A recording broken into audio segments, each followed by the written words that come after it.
my wife said. I'm too young to be tied down, I need freedom. I smiled. Then be free. 6 months later, she returned saying she was finally ready to settle. I looked at my new life beside me and said, "You're 6 months late." The thing about working double shifts at the water treatment plant is it gives you plenty of time to think, especially when you come home to an empty house that feels colder than the equipment I maintain all day.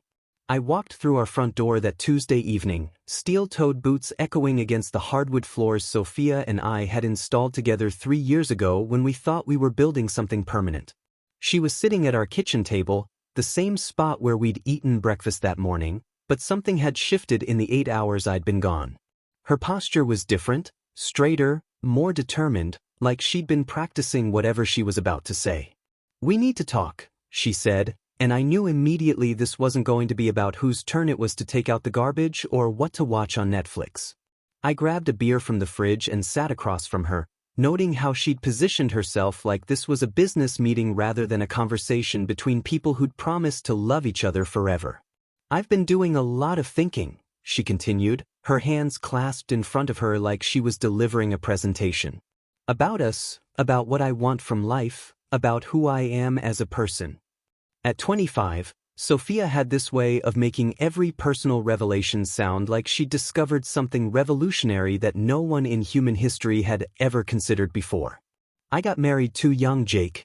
I was 22. I didn't know who I was or what I wanted. I just knew I loved you and thought that was enough." The past tense hit me like a wrench to the gut, but I kept my expression neutral, sipping my beer while she continued her rehearsed speech. "I need freedom to discover myself outside of marriage. I need to explore what life has to offer before I settle down permanently. I need to know what else is out there." There was the real reason for this kitchen table summit. She didn't want to fix our marriage, she wanted permission to shop around while keeping me on layaway. "So what are you saying exactly?" I asked, though I already knew. "I'm saying I need space. I need time to figure out who I am when I'm not half of a couple. I need to see what's possible for me." She was trying to sound philosophical, but what I heard was a woman who'd spent months scrolling through social media, watching her single friends post photos from bars and beaches, and decided she was missing out on something better. I'd noticed the late-night phone sessions, the way she'd started staying up after I went to bed, the increasing distance that had crept into our conversations over the past few months. The signs had been there. I'd just been too tired from pulling overtime to connect the dots. "Okay," I said simply. Her eyebrows shot up. That clearly wasn't the reaction she'd expected. "Okay. Yeah. If that's what you want, then that's what you should do." I stood up and walked to our bedroom, leaving her sitting there with her mouth slightly open. From the top shelf of our closet, I pulled down a manila folder I'd been hoping never to use. When I returned to the kitchen, she was exactly where I'd left her, looking confused and maybe a little disappointed that I wasn't fighting for our marriage. "What's that?" she asked as I set the folder on the table between us. "Divorce papers. I had them drawn up last month." The color drained from her face. "You what?" "I noticed you checking out, Sophia. The late nights on your phone, the way you'd get this distant look when I talked about our future, how you stopped wearing your wedding ring when you went out with friends. I figured this conversation was coming, so I got prepared." She stared at the papers like they might bite her. "You were planning to divorce me?" "I was planning to give you exactly what you wanted before you figured out how to ask for it." Looks like I was right. The next hour was a blur of accusations, tears, and hasty packing.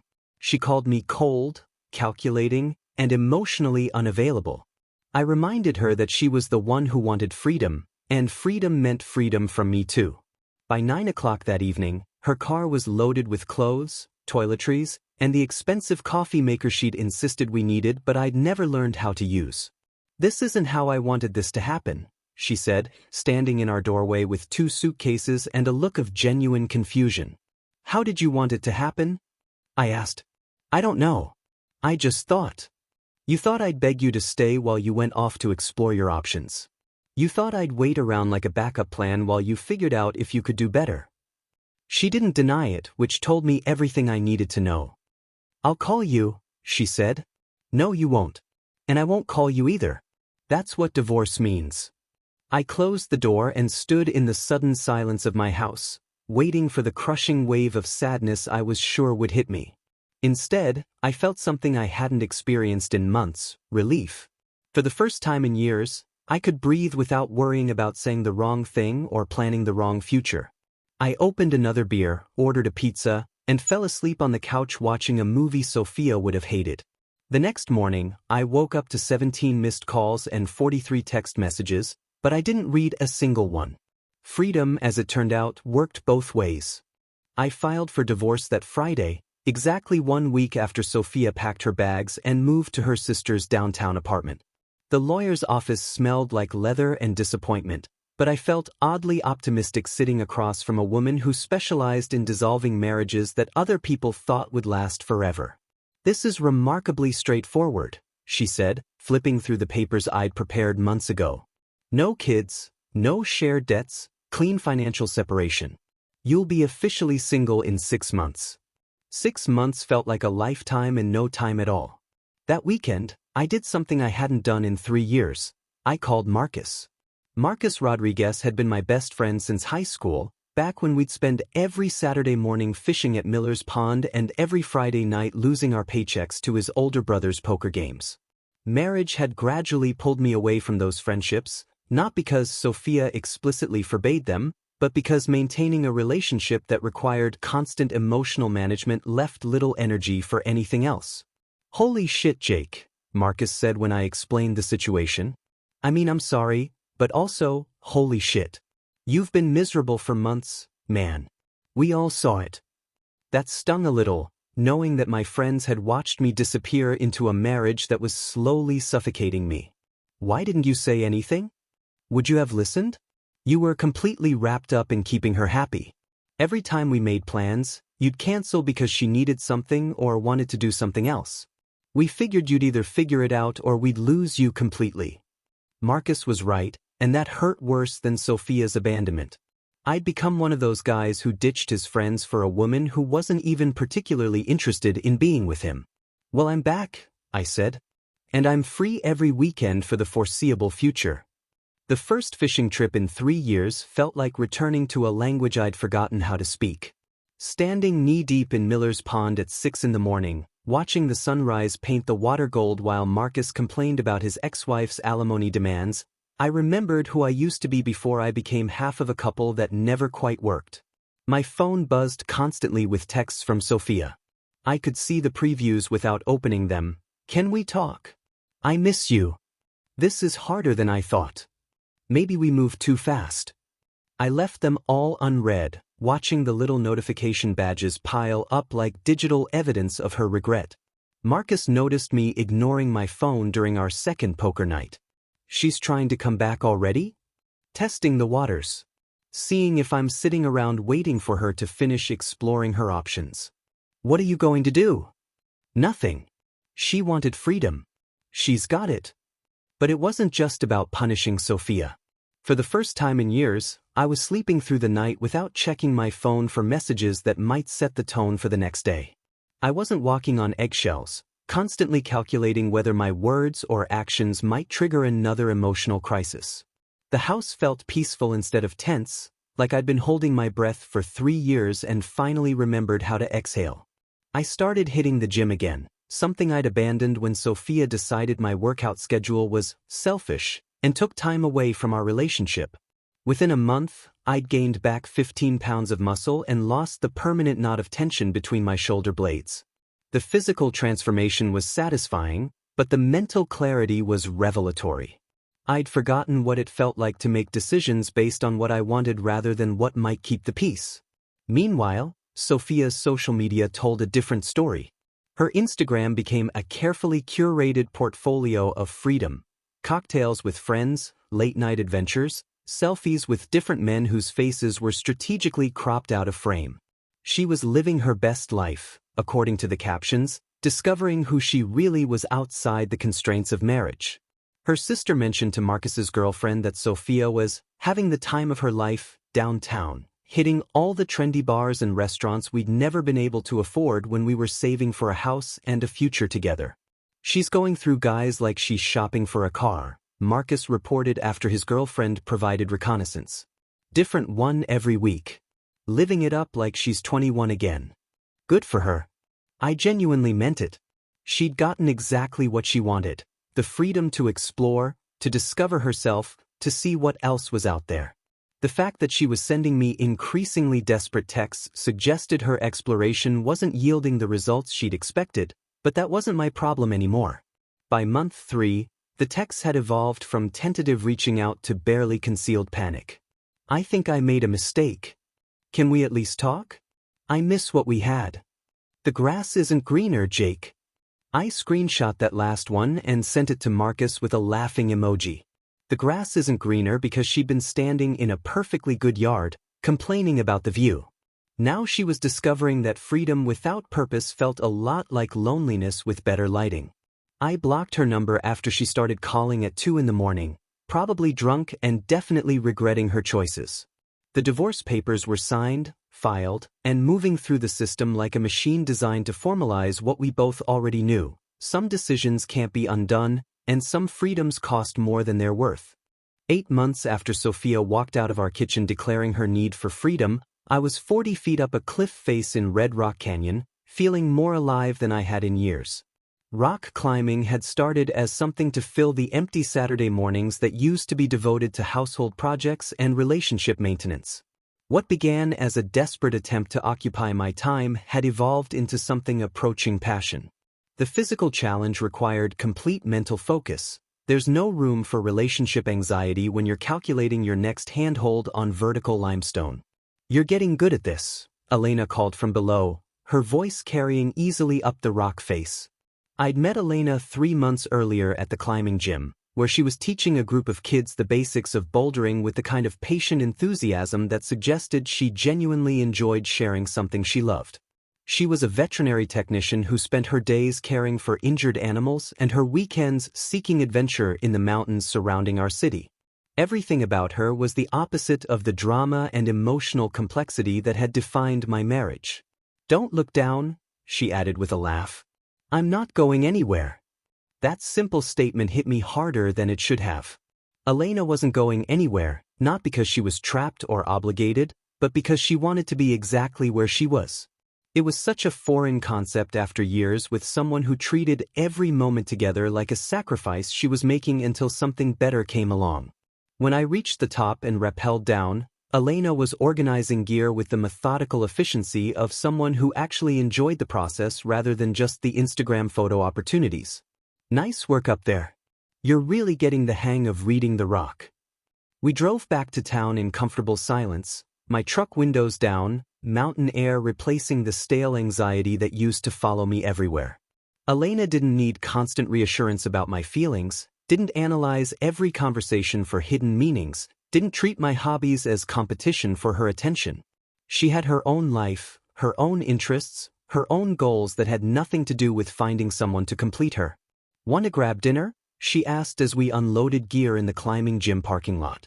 "I know a place that does great fish tacos." It was such a simple question, free of the elaborate negotiations that used to characterize every decision in my marriage. With Sophia, choosing a restaurant involved detailed discussions about budget, ambience, dietary restrictions, and whether the location properly reflected our relationship status. With Elena, dinner was just dinner, two people who enjoyed each other's company sharing a meal. That's when I saw her.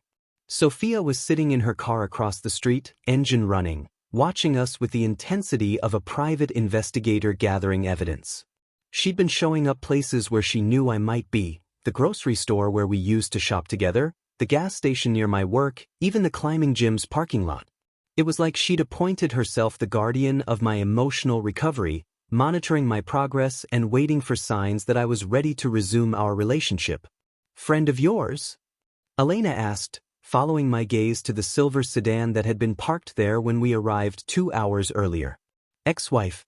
She's been keeping tabs on my recovery process." Elena studied Sophia's car with the clinical detachment of someone who dealt with unpredictable behavior professionally. "How long has she been doing this?" "About a month. Ever since she figured out I wasn't sitting at home crying into a bottle of whiskey." We got into my truck and drove away, leaving Sophia to decide whether following us was worth revealing the full extent of her surveillance operation. In the rearview mirror, I watched her hesitate before pulling out behind us, maintaining the careful distance of someone who thought she was being subtle.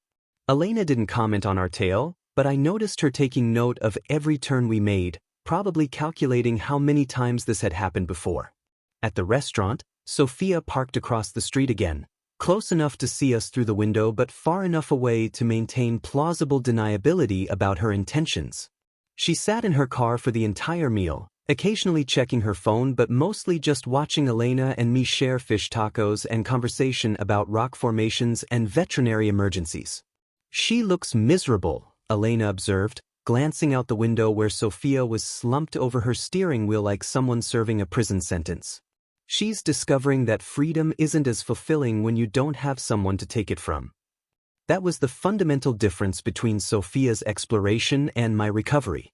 She'd left our marriage seeking external validation, looking for someone to prove she was worth more than what she already had.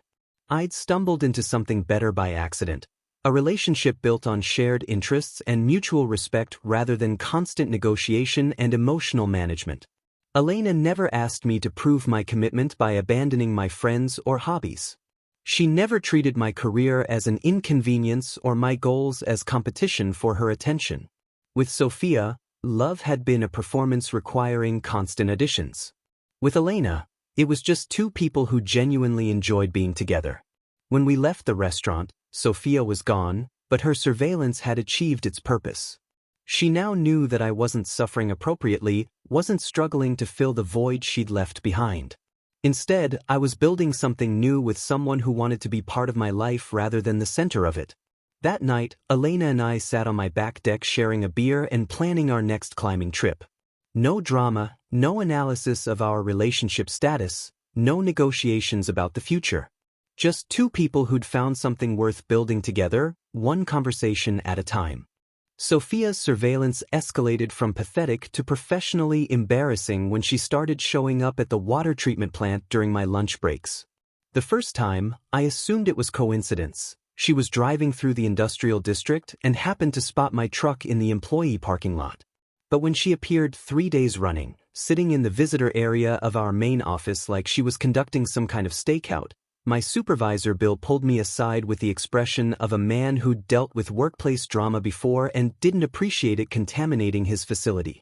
"Jake, we need to talk about your personal situation bleeding into company time," he said, closing his office door with the careful deliberation of someone delivering bad news.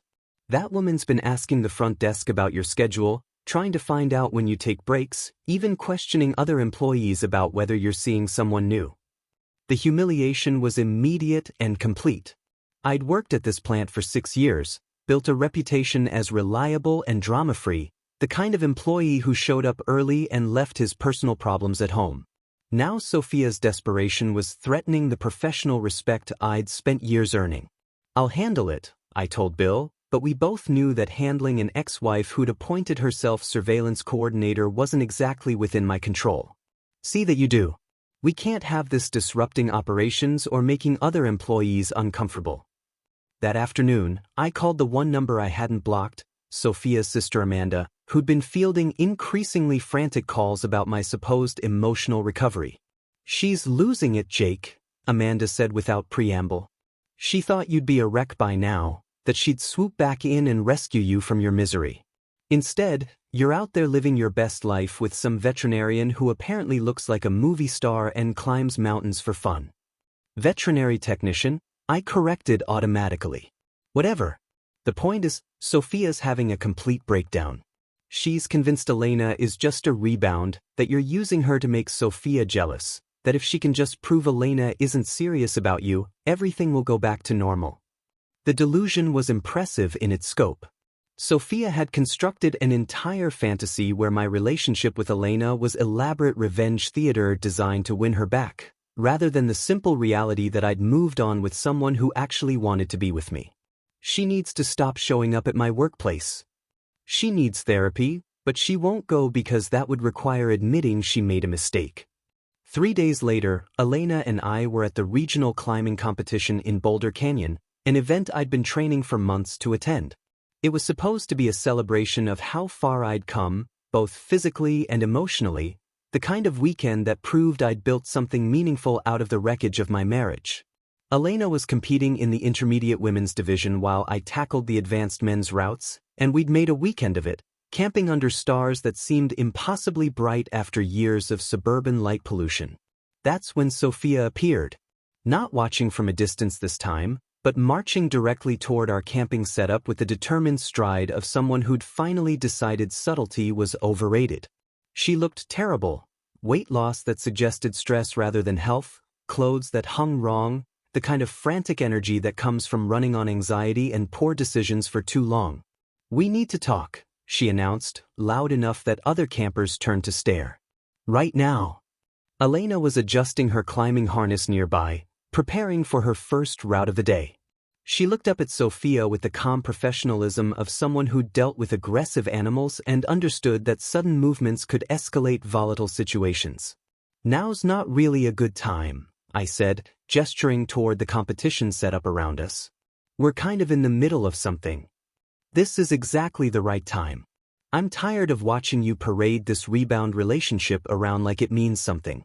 We both know you're doing this to hurt me." The accusation was so detached from reality that I almost laughed. "Sophia, Elena and I are together because we want to be together. It has nothing to do with you." "Bullshit. You met her right after our separation. Classic rebound behavior. You're using her to avoid dealing with your real feelings about our marriage." Elena stepped forward then, her voice carrying the kind of quiet authority that comes from years of calming panicked pet owners. "I'm sorry, but I need to ask you to lower your voice. You're disrupting other people's preparation time." Oh, now she's defending him? How convenient. "Tell me, Elena, how does it feel being someone's emotional revenge fantasy?" The public nature of the confrontation was mortifying. Other climbers were openly staring now, some pulling out phones to record what was rapidly becoming a full-scale meltdown. Competition organizers were heading our direction with the grim expressions of people who'd dealt with disruptive spectators before. "Sophia, you need to leave," I said firmly. "This is inappropriate and you're embarrassing yourself." "I'm embarrassing myself? You're the one who threw away 3 years of marriage for some adventure fantasy with a woman you barely know." That's when Elena did something that surprised everyone, including me. Instead of engaging with Sophia's hysteria, she simply walked away toward the climbing wall, removed her phone from her gear bag, and made a calm, quiet phone call. 2 minutes later, event security was escorting Sophia away from the competition area while she screamed about emotional manipulation and rebound relationships loud enough for the entire canyon to hear. I called the police, Elena said matter-of-factly when security had handled the immediate situation. "This isn't normal behavior, and it's escalating. You need documentation in case this gets worse." She was absolutely right, of course. What had started as pathetic surveillance had evolved into workplace harassment and now public disruption. Sophia wasn't just struggling with our divorce, she was completely unraveling, and I was her chosen target for that breakdown.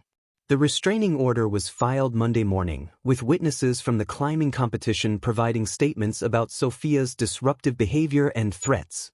By Wednesday, she'd been served with papers requiring her to maintain a minimum distance from me, my workplace, and any events where I might reasonably be expected to appear. The legal consequences of her desperation were finally matching the emotional consequences I'd been dealing with for months. Marcus threw a housewarming party 6 weeks later to celebrate finally buying a place after his messy divorce, and the irony wasn't lost on any of us that both he and I had emerged from failed marriages financially and emotionally stronger than we'd been in years. His new house was everything mine and Sophia's had never been. Comfortable without being pretentious, designed for actual living rather than impressing visitors who never came. Elena and I arrived early to help set up, carrying cases of beer and the kind of practical gifts that people actually use instead of display. The party was exactly what Marcus had promised: good friends, decent food, and conversation that didn't require emotional navigation or hidden agenda analysis. Elena fit into my friend group effortlessly, sharing climbing stories with people who understood that adventure was something you pursued rather than something you demanded from others. She helped in the kitchen without being asked, contributed to conversations without dominating them, and treated everyone like they were worth knowing rather than evaluating them for potential social media content. That's when Sophia walked through the front door like she'd been invited. The conversation didn't stop immediately. It took a few seconds for people to process that my ex-wife had violated a restraining order to crash a party where she knew I'd be present. When the recognition dawned, the silence was complete and uncomfortable, like someone had paused a movie at the worst possible moment. "Surprise," she said with forced brightness, holding a bottle of wine like a peace offering. "I know this is unexpected, but I couldn't let another day pass without making things right." Marcus recovered first, moving to block her path deeper into his house with the protective instincts of someone who'd seen enough relationship drama to recognize a crisis in progress. "Sophia, you can't be here. Jake has a restraining order against you." "That's just a misunderstanding. A legal technicality. Jake knows I would never actually hurt him. We just need to talk, to clear the air about what happened." She was speaking to the room like she was delivering a prepared speech, her voice carrying that artificial confidence people use when they're trying to convince themselves as much as their audience. "Jake, please. 5 minutes. That's all I need to explain everything." I felt Elena's hand rest lightly on my arm, not possessive or controlling, but steadying. She wasn't threatened by Sophia's presence. She was concerned about the legal and emotional implications of this violation. "You need to leave," I said clearly, loud enough for everyone to hear. "You're violating a court order by being here. I'm trying to save our marriage. Our 3 years together have to mean something more than whatever this is." She gestured toward Elena with the dismissive wave of someone who'd convinced herself that anything built after her departure must be inferior to what came before. That's when I decided the room needed to hear the truth, not the version Sophia had been spinning to mutual friends for months. "You didn't want to save our marriage when you asked for freedom to explore your options. You didn't want to save it when you spent 6 months posting photos with different men every week.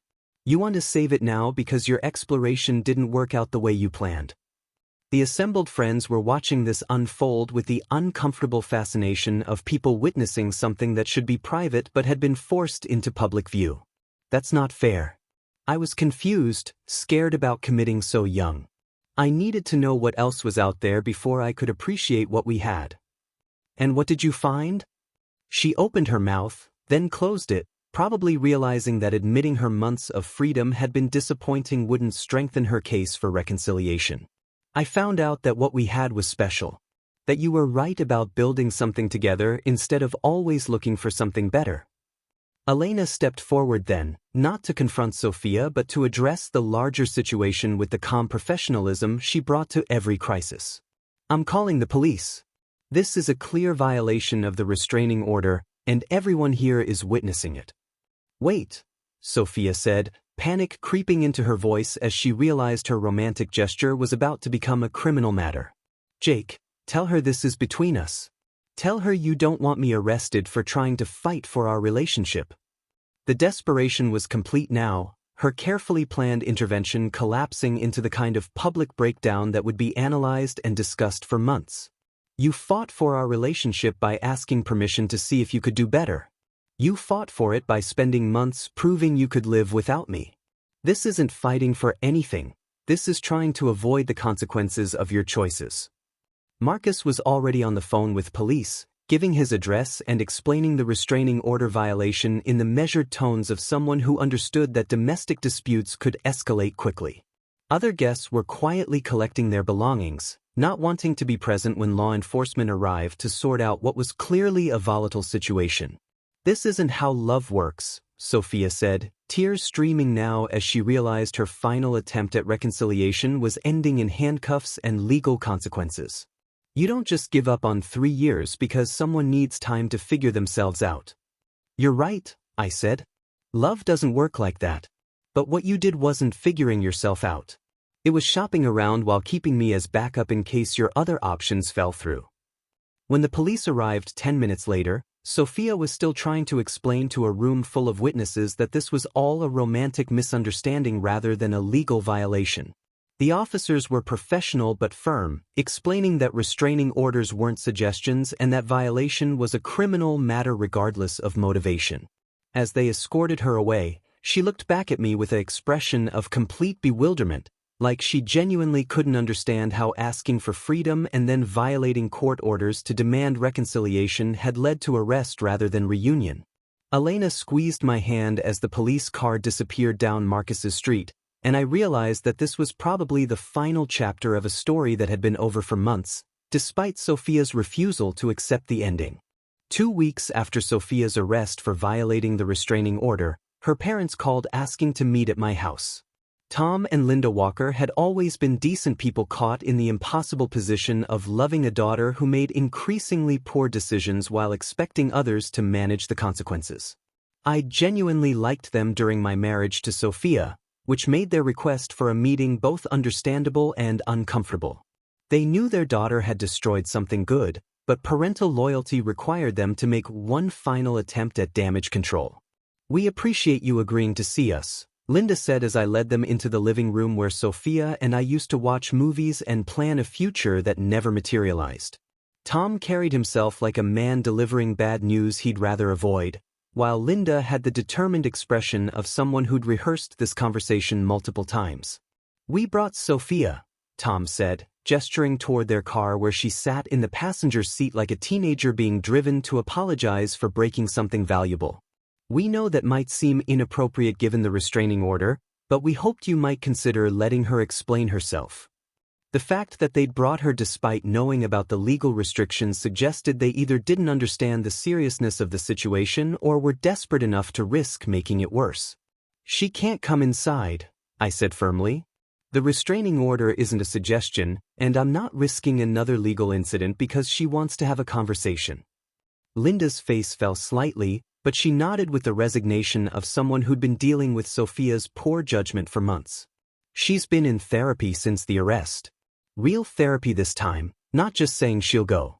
She understands now that she made mistakes, that she hurt you, that she threw away something good because she was afraid of commitment."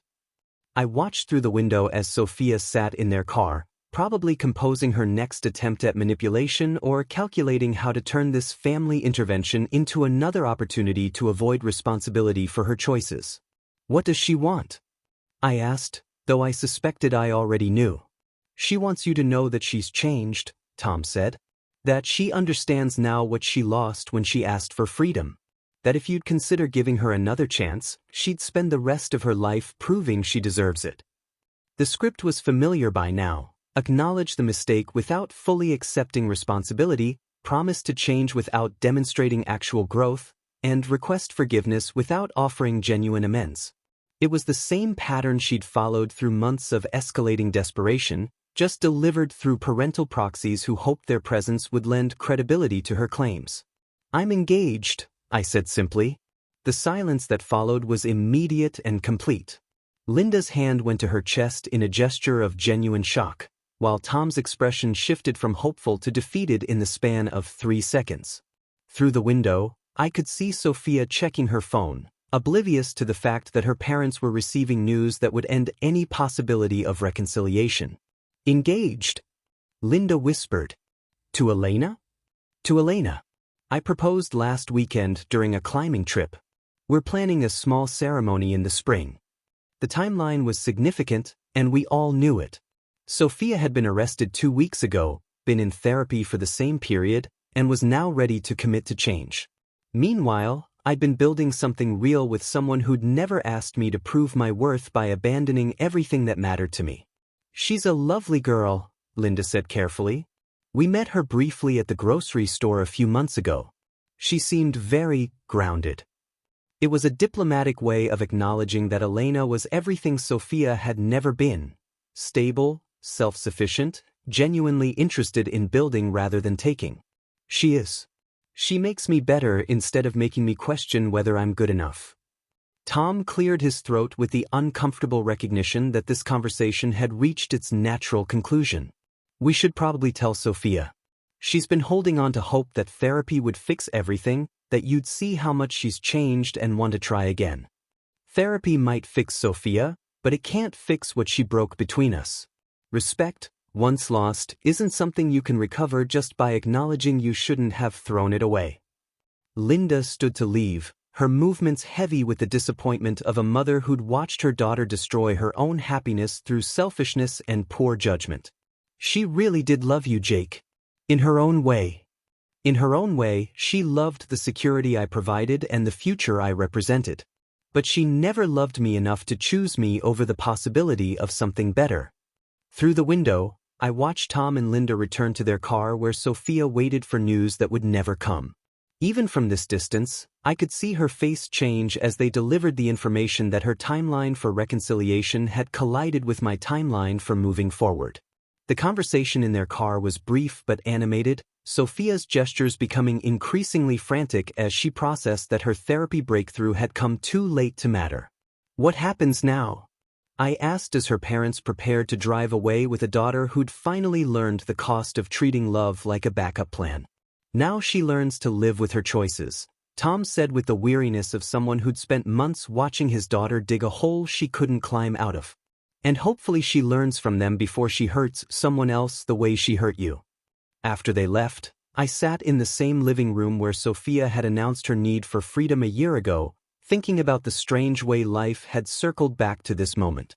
She'd asked for space to discover herself, and in that space, I discovered someone who wanted to build something together rather than constantly question whether it was enough. Elena arrived an hour later, returning from a veterinary conference with stories about new techniques for treating injured wildlife and plans for expanding the animal sanctuary where she volunteered on weekends. She listened to my account of the family meeting with the calm attention of someone who wasn't threatened by another woman's desperation, just concerned about my emotional well-being. "How do you feel about it?" she asked, settling beside me on the couch where I'd once tried to save a marriage that was already over. "Relieved. Sad for them, but relieved that it's finally finished." She nodded with the understanding of someone who'd seen enough suffering to recognize that sometimes the kindest thing you can do is let people face the consequences of their choices rather than enabling them to avoid growth through rescue. "Ready to start planning a wedding?" she asked with a smile that reminded me why building something new was always better than trying to repair something that had been broken by design. Outside, spring was turning into summer, and somewhere in the city, Sophia was learning that freedom without purpose felt exactly like loneliness with better lighting. The sunrise proposal happened 3 months later at Devil's Backbone, a ridge climb that had taken Elena and me 6 months to work up the courage to attempt. We'd started the ascent at 4 in the morning, headlamps cutting through darkness as we made our way up technical routes that required complete trust in each other's abilities and judgment. By the time we reached the summit, the sky was painted in colors that made the expensive restaurants Sophia used to insist on seem artificial by comparison.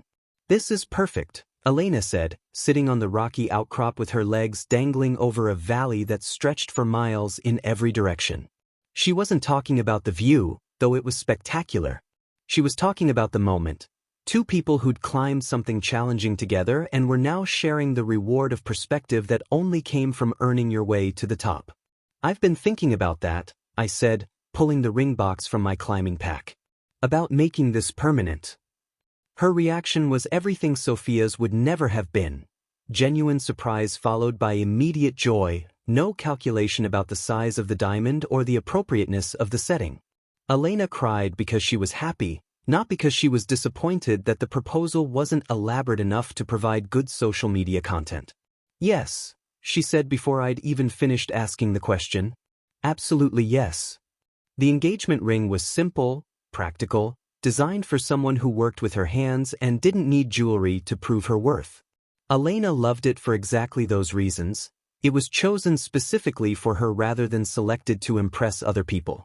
"When?" she asked, still admiring the ring as morning light made the mountains look like a postcard. "Spring. Small ceremony, just family and close friends. Somewhere we can actually enjoy ourselves instead of performing for people we barely know." The contrast with my first wedding was intentional and complete. Sophia had wanted a production, expensive venue, elaborate decorations, guest list designed to showcase our social status rather than celebrate our relationship. Elena wanted a commitment ceremony that reflected who we actually were rather than who we thought we should be for other people. The descent took 3 hours, both of us giddy with adrenaline and plans for a future that felt limitless because it was built on shared goals rather than constantly negotiated compromises. We stopped for coffee in town, Elena calling her parents while I texted Marcus with the news. The responses were immediate and enthusiastic. People who'd watched both of us find something worth building were genuinely excited to celebrate our decision to make it official. That's when I saw her. Sophia was sitting alone at a corner table, laptop open, surrounded by the debris of someone who'd been nursing a single coffee for hours. She looked up when we entered, her expressions cycling through surprise, pain, and something that might have been acceptance. For the first time in months, she didn't approach or create a scene. She just watched as Elena and I ordered drinks and shared the quiet excitement of people who'd just committed to spending their lives together. "Should we leave?" Elena asked, noticing Sophia's presence but not feeling threatened by it. "No. We were here first, and we're celebrating something important." I deliberately didn't hide the engagement ring or lower my voice when talking about wedding plans. Sophia needed to see that my happiness wasn't dependent on her misery, that I genuinely moved forward rather than just moving away from her. When we left 20 minutes later, Sophia was still sitting at her table, but something in her posture had changed. The desperate energy that had characterized her behavior for months had been replaced by something that looked like resignation, maybe even understanding. She nodded slightly as we passed, not friendly, but acknowledgement that we were now strangers who'd once shared something that hadn't worked out. 2 weeks later, Marcus mentioned seeing her at a coffee shop downtown, reading a book instead of scrolling her phone, looking like someone who was finally learning to be alone without being miserable about it. "She asked about you," he said. "Not in a weird way. Just wondered if you were happy." "What did you tell her?" "That you were exactly where you belonged." The wedding was everything Sophia's wouldn't have been. Intimate, authentic, focused on celebration rather than spectacle. Elena wore a dress she'd chosen because she loved it, not because it photographed well. Our vows were promises we actually intended to keep rather than romantic-sounding words designed to make other people cry. Marcus served as best man, delivering a speech about friendship and second chances that made everyone laugh and a few people genuinely emotional. Elena's maid of honor talked about watching her friend find someone who appreciated her adventurous spirit instead of trying to contain it. During the reception, held in Marcus's backyard under string lights that Elena and I had hung ourselves, I caught myself comparing this celebration to what my first wedding might have been if I'd known then what I knew now. Everything was smaller, simpler, more personal, and infinitely more meaningful because it reflected who we actually were rather than who we thought we should be. "No regrets?" Elena asked during our first dance to music we'd chosen because we liked it, not because it was traditional.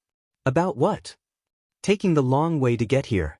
Going through everything with Sophia first." I thought about it seriously, watching our friends and family celebrate something they'd watched us build from the ground up. No regrets. I needed to learn the difference between someone who loves you and someone who settles for you until something better comes along. 6 months later, Elena and I were planning our first climbing expedition to Utah, discussing logistics and gear requirements with the kind of detailed preparation that would have driven Sophia crazy but made Elena excited about the adventure ahead. We'd bought a house together, nothing fancy, but it had a garage for gear storage and a backyard where we could practice knots and equipment maintenance. Everything we built together was designed for durability rather than display, focused on function rather than impressing people who weren't part of our daily lives. The last I heard about Sophia, she was dating someone new, a guy who seemed genuinely interested in her rather than just her appearance, someone who appreciated her energy without being overwhelmed by her need for constant validation. I hoped it worked out. She deserved to find someone who wanted exactly what she had to offer, rather than constantly wondering if she was missing something better. The difference between my first marriage and my second was simple but fundamental. Elena chose me every day, not because she couldn't find anything better, but because she didn't want anything different. That distinction made all the difference in the world.